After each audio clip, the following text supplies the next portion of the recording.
સુરેન્દ્રનગર જિલ્લામાં ટ્રાફિક નિયમોનું ઉલ્લંઘન કરનારા વાહન ચાલકો સામે પોલીસ તંત્રે લાલ આંખ કરી છે। છેલ્લા એક વર્ષમાં કુલ 34,000 ચાલકોને ઓનલાઈન મેમો ફટકારવામાં આવ્યા છે, જેના દ્વારા અંદાજે 2,51 લાખ રૂપિયાનો દંડ વસૂલવામાં આવ્યો છે। આ કાર્યવાહીમાં સૌથી વધુ દંડ ચાલુ વાહન અને મોબાઈલનો ઉપયોગ કરનારાઓનો થયો છે।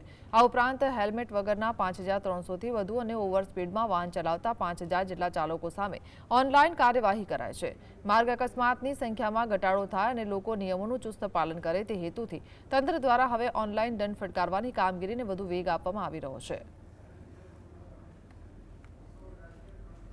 25માં કુલ 34,502 ઈ ચલણ આપવામાં આવેલા છે કે જેમાં ₹2,51,45,000 અને ₹100નો દંડ કરવામાં આવેલો છે।